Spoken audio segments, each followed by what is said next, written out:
1h49, boa tarde. Quero agradecer a sua audiência, você que estava acompanhando o Gazeta Alerta. 1h39. O seu Asterinho estava meio fominha hoje, né? Eu quero falar duas coisinhas antes de chamar o nosso entrevistado. Só duas coisas. Primeiro é o seguinte, claro que nós não podemos nos iludir em achar que esses aperreios todos relacionados aos bloqueios na BR-364, na região centro-oeste e aqui em Rondônia, que nos prejudica, é evidente que esses bloqueios, eles vêm contando ao longo do tempo com a conivência, com a simpatia das nossas forças de segurança, né? Outras manifestações que ocorrem em outros pontos, em outras comunidades, também contam com a conivência das forças de segurança. Porque quem é gestor público sabe que essas manifestações são manifestações golpistas, que não deveriam acontecer. Eu não posso entender que a liberdade de expressão... Se eu tenho liberdade de expressão até um determinado limite. Eu não posso usá-la como um argumento para atentar contra a própria democracia. Não existe isso. Não é razoável isso. Então, é evidente que as forças de segurança, não estão fazendo aquilo que deveriam. Mas é porque está sem comando. É evidente, as coisas precisam entrar num trilho para que volte à normalidade. Isso é um ponto. Segundo comentário que eu queria fazer é o seguinte, eu não sei onde foi que nós fomos buscar, sobretudo nós acrianos, nós fomos buscar uma raiva contra as árvores. É impressionante isso. Porque o que a Prefeitura de Rio Branco fez ali naquela praça ali, perto do Palácio Rio Branco, ali em frente, ali na praça do Palácio da Justiça, ali, é impressionante. Eu vi umas imagens do meu colega Diego Gurgel. Aquilo ali, não sei, qual é a lógica daquilo ali? Por quê? Por que essa raiva contra as árvores, hein? Meu Deus do céu!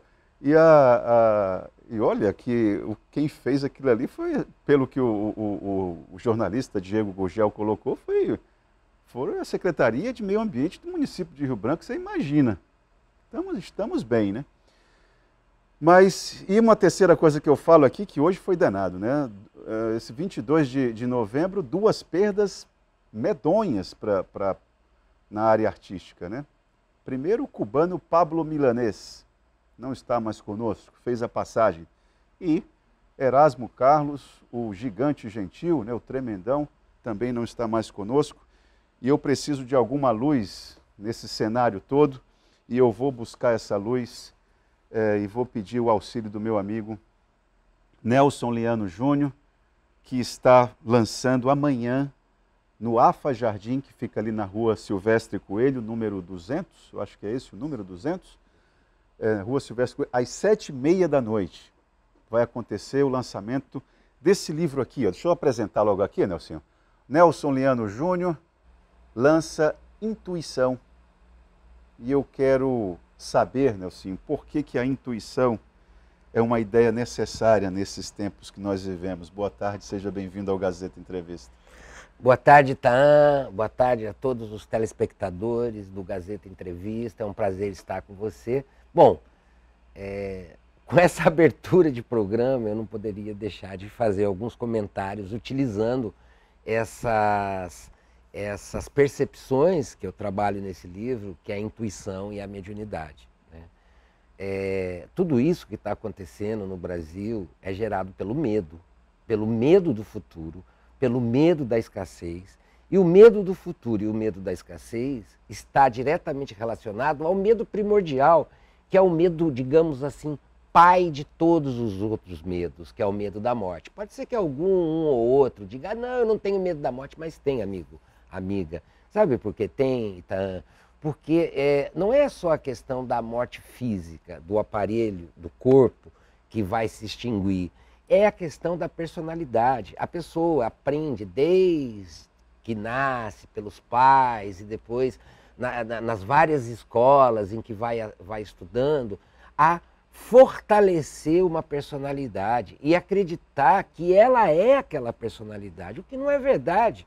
O que não é verdade, você não é uma personalidade, amigo. Você não é o João da Silva, CPF número tal, que estudou na escola tal, que conseguiu, que tem não sei quantos milhões no banco, ou que não tem nada, que está cheio de dívida. Essa identidade, ela não existe. Essa identidade, olha só, vamos começar assim.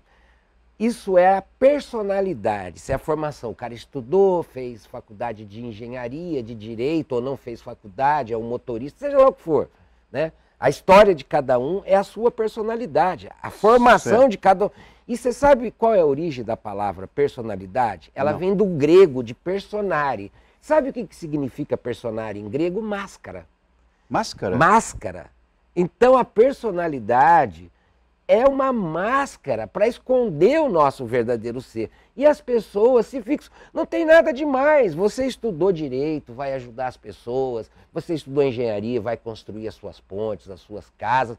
Não existe nada demais de você navegar nesse plano da dualidade e exercer a sua profissão, exercer a sua máscara, a sua personalidade. Olha o problema é o apego a isso. Porque a pessoa acha, bom, se eu morrer, tudo isso que eu adquiri, todos esses conhecimentos, entre aspas, que eu consegui alcançar, eu vou perder tudo.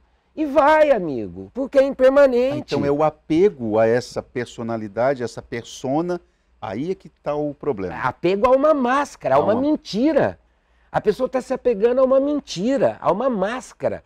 Entende? Como eu disse, não tem nada demais você viver nesse plano e ter prosperidade, você ganhar dinheiro, você ter os seus amores, você aproveitar a vida, vai na praia, vai na floresta, em suma. Não tem nada demais, muito pelo contrário, é até saudável que você aproveite. Como diz um grande mestre da floresta, o Padrinho Sebastião, a vida aqui é para aproveitar. Só que é o seguinte, amigo, você tem que aproveitar a vida, mas não se apegar a essa personalidade, a essa máscara. Porque você não é essa máscara. Existe um ser, é como se o nosso corpo, Itaã e telespectadores, fosse um carro. Esse carro, se ele não tiver um motorista, ele é um objeto inerte. Está lá o carro da garagem, ele está lá paradinho. Ele não vai andar, não vai se movimentar. Precisa alguém entrar, abrir a porta, ligar o motor, passar a primeira marcha e andar nesse carro. E dar o rumo. E quem é que dá o rumo? Quem é esse motorista desse carro? Então a pergunta que eu faço, vamos considerar que o nosso corpo é o carro. Quem é que dá movimento a esse corpo? Ou como se diz na cultura milenar védica, quem é que coloca o prana, a energia vital, para que esse corpo possa se movimentar?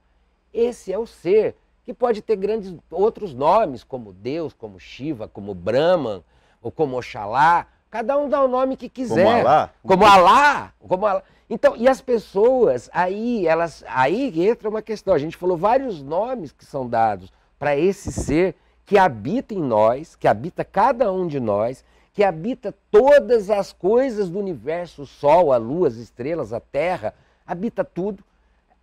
Aí as pessoas passam assim a ser torcedor de futebol. Não, eu torço mais para o islamismo. Não, eu torço mais para o evangelismo. E aí se tornam fanáticos. Não, então assim, eu preciso que essa verdade seja verdade verdadeira. Meu amigo, que estupidez. Agora, Nelson, tem um raciocínio que você faz que eu acho que é fundamental nós trabalharmos com essas ideias aqui. Do que eu estou falando? Eu estou falando da ideia de viver o presente. Você coloca um raciocínio, que eu já tive a oportunidade de conversar com você, e você colocou isso. Eu, nessa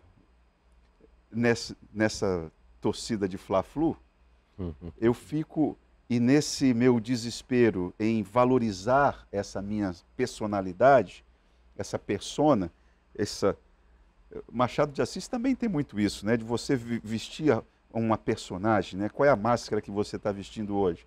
Então eu visto essa máscara aqui. Aí eu fico preso a um passado, ou então eu fico projetando um futuro que não... De sofrimento, normalmente. Normalmente. Eu não sei aonde, é um vício não sofrer. Quando eu falo que as pessoas estão viciadas em sofrer, porque assim, projeta o futuro, que não é possível, né? Como você estava dizendo. Não é. Nem você viver. Você já viu alguém, meu amigo, minha amiga, viver no passado ou no futuro? Não dá. Eu não posso estar amanhã. Eu estou aqui hoje conversando com o Itaã e com vocês que estão aí do outro lado da telinha. Amanhã, eu não sei, amanhã é o dia do lançamento do meu livro, teoricamente. Inclusive existe um ditado muito interessante sobre isso na Índia, que diz assim, que nós fazemos planos e Deus morre de rir. Então, teoricamente, amanhã... Não, a gente faz plano e Deus morre de rir dos nossos planos. Teoricamente, amanhã eu vou estar às 7h30 lá no AFA Jardim, fazendo um lançamento. Vocês estão todos convidados, é um evento aberto, quem quiser, vão ter vários médios de Umbanda, de Candomblé, do Daime, da Barquinha. Provavelmente vai um padre também, amigo meu, em suma, cara. Um evangélico, vai um pastor, vai gente de todas as religiões, porque a ideia é exatamente essa, é mostrar a unidade, mostrar que essas torcidas... Eu, por exemplo, vou dar um exemplo aqui bem claro. Eu tenho simpatia pelo Botafogo, mas isso não faz com que, se eu ver um jogo, o Fluminense jogando bem, dando um vareio de bola, seja no Flamengo, ou mesmo com o Flamengo jogando bem...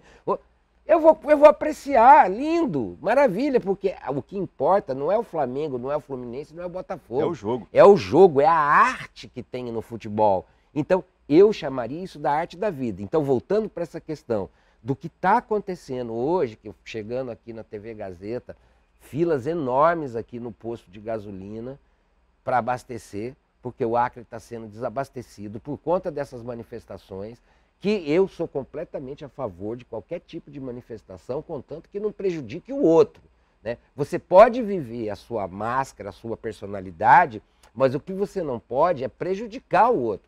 Você não pode impedir que o outro também exerça o seu direito de ir e de vir. Então o que acontece? O que nós estamos vivendo hoje no Brasil devido essa crise política, que também é uma crise econômica, porque são as duas coisas juntas. É uma crise política, é uma crise econômica e é uma crise de saúde pública. E essa crise de saúde pública passa principalmente pela questão da saúde mental, porque desde a pandemia, somada a essa crise política e econômica, as pessoas passaram então a ter mais incerteza em relação ao futuro. E a gente pensava que quando terminasse a pandemia, as pessoas iam melhorar, as pessoas iam ficar mais amáveis umas com as outras. O negócio virou de ponta cabeça, radicalizou para o lado negativo. Então, o que acontece? É bem simples essa equação, Itaã. Os lulistas acham que o futuro com o Bolsonaro é um desastre. E os bolsonaristas acham que o futuro com o Lula é um desastre. Olha o impasse que nós estamos vivendo, cara. Fica sob a ótica do medo, né? Fica sob a ótica do medo de um futuro que ainda não aconteceu, porque o Lula ainda não assumiu, o Bolsonaro ainda não saiu, então nem existe esse futuro com o Lula e nem existe esse futuro com o Bolsonaro. E as pessoas ficam projetando para fugir dos seus próprios problemas pessoais, esquecem de si mesmas, em construir a sua vida, em melhorar, em se autoconhecer, em ajudar as pessoas que estão no seu entorno para fazer do presente, porque é no presente, você vivendo um presente com consciência, você vivendo um presente com saúde, você vivendo um presente com alegria, é que certamente o seu futuro será iluminado. E você se iluminando, você se autoconhecendo, você termina por influenciar positivamente as outras pessoas. Essa que é a questão. Essa que é a arte. Ô Nelson, nós vamos fazer um intervalo agora e eu quero iniciar o segundo bloco falando a respeito dessa ideia aqui, ó, dessa ideia de intuição. Afinal de contas, em um cenário, estou vendo aqui uma informação aqui do telespectador, estamos aqui na URAP Rony Meirelles, no Adalberto Senna, não está tendo ninguém para atender para marcar exame. Tem muita gente com criança chorando. Então aqui já é para o pessoal do jornalismo, se puder, pessoal do site agazeta.net, dar uma observada lá no Rony Meirelles. Estou falando isso porque nesse cenário que o Nelson pontuou aqui e o que o telespectador coloca, de que forma essa ideia da intuição ela é necessária? Vamos conversar com o Nelson Leandro para saber um pouco mais a respeito dessa ideia, por que ela foi forte o suficiente para merecer uma publicação com esse fôlego aqui que ele produziu. Vamos para o intervalo e já voltamos com Nelson Lino Júnior, aqui no Gazeta Entrevista.